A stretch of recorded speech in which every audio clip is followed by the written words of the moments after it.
las 2:16, 2:16 de la tarde. Bueno, mire usted, en las últimas horas ha ganado espacio en la discusión pública, en la opinión pública, el debate sobre el proyecto de presupuesto que se discute al interior aún del Instituto Nacional Electoral para el próximo 2015.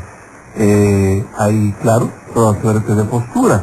El presupuesto, la propuesta de presupuesto está planteando un incremento inicial de 9% respecto del que se ejerció de cara a las elecciones presidenciales del 2012, y esto generalmente, pues sí, genera polémica. Por ello, hemos preferido pedirle al consejero electoral Ciro Murayama Rendón, él es el presidente de la Comisión de Presupuesto del Instituto Nacional Electoral, nos conceda unos minutos para conversar directamente él con usted sobre la propuesta como tal de presupuesto para el INE 2015, los alcances de la misma, las razones por las cuales se está pidiendo lo que se está pidiendo, y bueno, pues tener la oportunidad de escucharlo directamente de él. Señor consejero, muchas gracias por estar con nosotros.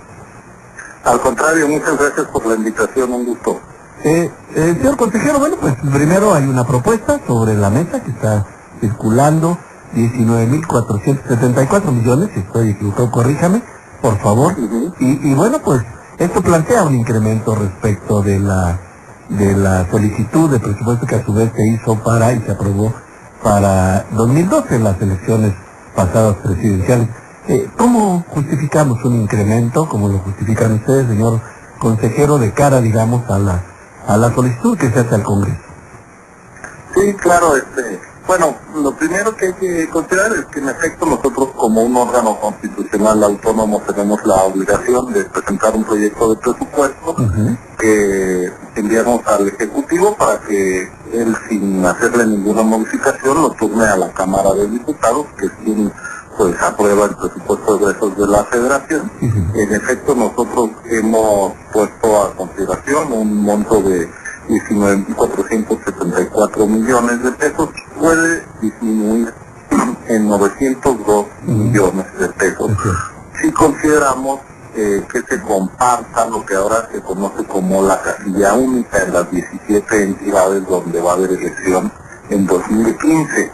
Es decir, que en vez de que se haga el gasto por parte de las autoridades locales de capacitar, instalar una casilla y nosotros hacer lo mismo y poner las dos mesas de votación al lado, solo sea una casilla, esto ya está en la ley, y si lo hacemos conjuntamente y además compartimos los costos, estaríamos pidiendo un presupuesto de 18.572 millones de pesos, es decir, una reducción de más de 902 millones de pesos. Esto se afinará en la sesión del Consejo General mañana, lo cual implicaría pues un aumento respecto a 2012, que se explicaría básicamente por las nuevas atribuciones del Instituto Nacional Electoral, por ejemplo, lo que hace a fiscalización, pero ya no en lo que hace al propio costo de las elecciones directamente. Es decir, el costo de las elecciones de 2015 respecto a 2012 se abarataría en un 10%, lo cual es una buena noticia. Claro. Y por otra parte,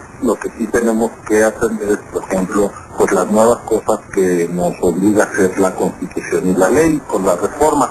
Hubo legisladores que vendieron la idea de que la reforma era para abaratar el costo de operación de línea, o del IFE entonces, pero empezaron a sumar y atribuciones, tenemos 74 nuevas atribuciones, y algunas muy bien justificadas. Creo que se trata de decisiones en el sentido correcto. Por ejemplo, el que ya ahora tenemos la obligación de credencializar a los mexicanos que viven en el extranjero, es decir, ampliar los derechos de los compatriotas que han emigrado, pues la gran mayoría están en Estados Unidos, lo han hecho por razones económicas, y ellos necesitan documentos de identidad, que pues ahora es una tarea que tenemos que hacer. Por otra parte, se ha aprobado un modelo de fiscalización al dinero de los partidos pues mucho más completo y exhaustivo, porque en el pasado el IFE solo veía lo que pasaba con los recursos de los partidos nacionales y con las campañas federales, diputados federales, senadores, presidentes, pero no tenía intervención en lo que ocurría en las demás contiendas políticas. Ahora vamos a fiscalizar a los candidatos y candidatos independientes que se postulen a alcaldes, a diputados locales, a gobernadores, lo cual implica que vamos a tener, digamos, creo, una mejor supervisión del dinero que va a la política y que sale de las campañas. Eso es muy importante en términos de la credibilidad del sistema de partidos, pero también de asegurar que no sean grupos de poder económico o pueda algún delincuencial, ni tampoco desvíos de recursos públicos, lo que está determinando las condiciones de la competencia electoral. Entonces, pues tener un mayor rigor frente a las finanzas de los partidos es una de las cosas que se planteó esta reforma. Por supuesto, eso implica pues tener más personal, ahora tener un sistema de contabilidad en línea para ir siguiendo día a día los movimientos de candidatos y partidos, y bueno, eso es una inversión, ¿no? Hablamos de una inversión fuerte en estas, solamente en estas 74 nuevas facultades, señor consejero. Así es, tenemos estas 64 nuevas atribuciones y además algunas decisiones que yo quisiera compartir, que tienen que ver con, mire, nosotros tenemos 5,000 trabajadores que la gente conoce muy bien porque son los que atienden los módulos de credencialización, se llaman los módulos de atención ciudadana, donde uno va, se toma la foto, va a recoger su credencial, entregamos promedio al año 16 millones de credenciales, cuando pues alguien cumple 18 años, se cambia de domicilio, en fin. Y estos trabajadores del IFE se fueron pues incorporando sin que se les diera una contratación adecuada. Hay gente en algunos casos que ya tiene 14 años trabajando en lo mismo y han estado siempre contratados en el presupuesto de proyectos, o sea, no el presupuesto base, y con salarios modestos, 6,000 pesos al mes, y sin tener ninguna prestación como acceso a la seguridad social, vacaciones, baja por enfermedad o por maternidad, no cotiza su trabajo para la jubilación. Entonces, pues nosotros nos encontramos aquí en el INE con que esta situación pues es irregular. No está bien que el Estado mexicano como empleador tenga a sus trabajadores en la informalidad laboral, ¿no? Entonces vamos a regularizar estos 5,000 trabajadores, son los mismos que ya han probado que saben hacer su trabajo, los vamos a meter a la seguridad social, van a tener su derecho a las vacaciones por ley, a que pues coticen para la jubilación, a que tengan servicios médicos, y también eso nos permitirá además capacitarlos, darles cursos, porque sabemos que se quedan con nosotros, ya no se renueva mes a mes su contrato, eso mejora el desempeño de la institución. Y esta regularización implica pues un monto de 481 millones de pesos. No son todos adicionales porque a esta gente ya se le paga por honorarios, pero el llevarlos, digamos, a una nómina y en la cual se pagan por lo correspondiente al ICE y demás, pues sí, implica un costo mayor para la institución, pero yo creo que es un costo bien justificado. Insisto, no me parece que una institución promotora de los derechos políticos, pero también que debe ser respetuosa de los derechos laborales, tenga a sus trabajadores, justamente a los trabajadores que menos ganan en esas condiciones. Entonces pues fue una decisión de los consejeros poner en orden la caja y no estar, digamos, teniendo a nuestros trabajadores, que además son nuestra cara diaria de contacto cotidiano con la ciudadanía, en una situación de precariedad. Pues eso es lo que explica estas grandes cifras, ¿no?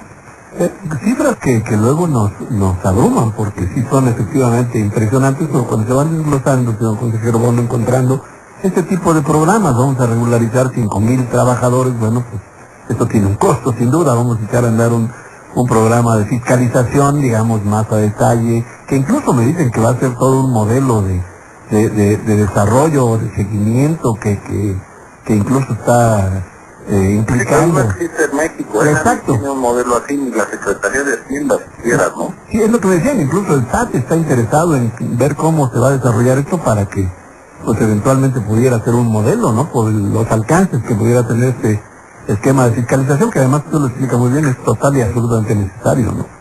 Pues sí, mire, además es que curiosamente se dice que la democracia mexicana es la más cara del mundo, pero En realidad, a ver, toda la credencialización es para dar, pues la credencial para votar con fotografía, que sirve para mucho más que para cada 3 años ir a la urna, ¿no? A la casilla. Nos sirve todos los días, a todos los mexicanos, nos sirve como ciudadanos, pero también les sirve a las instituciones públicas entre las que nos identificamos, y también a las privadas, bancos, aerolíneas, en fin.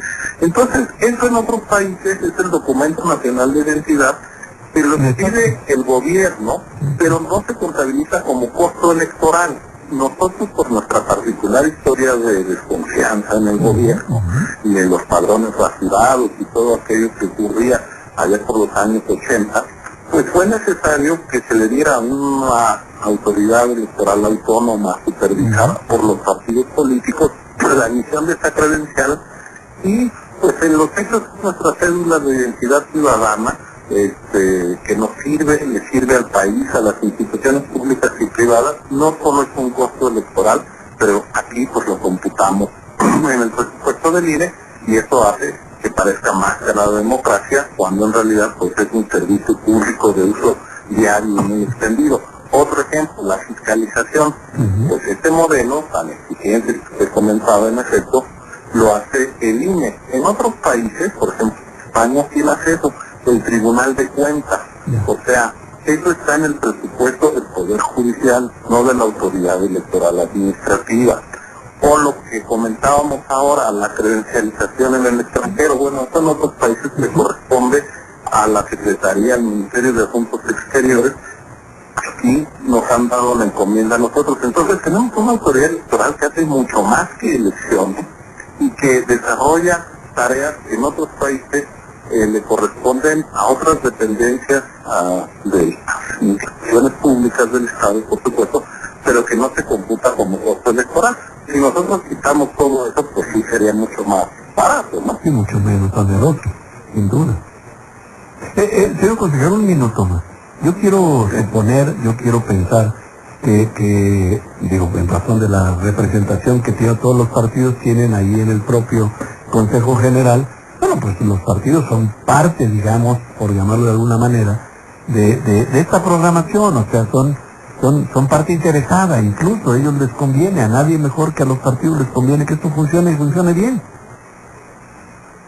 Así es, los partidos pues son los principales beneficiarios del cambio político que ha habido en México.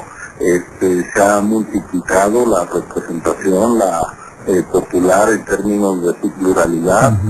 Cada vez son más partidos los que tienen acceso a cargos de representación y de gobierno. Ellos están instalados ya, digamos, en la sala de máquinas del Estado. Son ellos en plural los que toman las decisiones sobre el futuro del país en los congresos. Y pues por supuesto ellos han considerado necesario fortalecer esta autoridad electoral para poder tener un piso común de compartido, una arena electoral para sus disputas, para que estas disputas sean institucionales, pacíficas.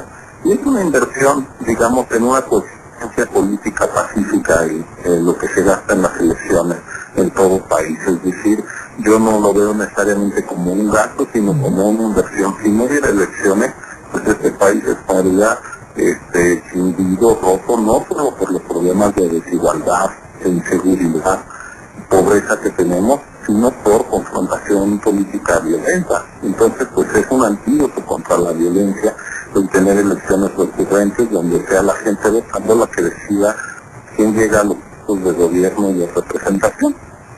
Mañana el Consejo General hace la última, digamos, revisión, va al Ejecutivo, el Ejecutivo a su vez lo envía a la Cámara. ¿Cuáles serían los tiempos?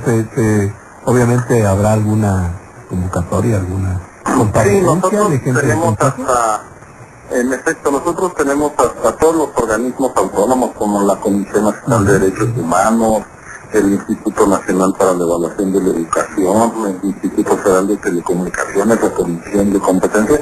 Todos tenemos hasta el 30 de este mes, por eso nosotros lo llevamos mañana a Consejo, para enviarle al Ejecutivo nuestras respectivas propuestas. El Ejecutivo, para decirlo, digamos así gráficamente, engrapa estas propuestas a lo que el propio Ejecutivo hace para el gasto del gobierno, y llega todo esto a tardar el 8 de septiembre a la Cámara de Diputados, donde pues tienen hasta mediados de noviembre para aprobar el presupuesto de egresos de la Federación del año fiscal 2015.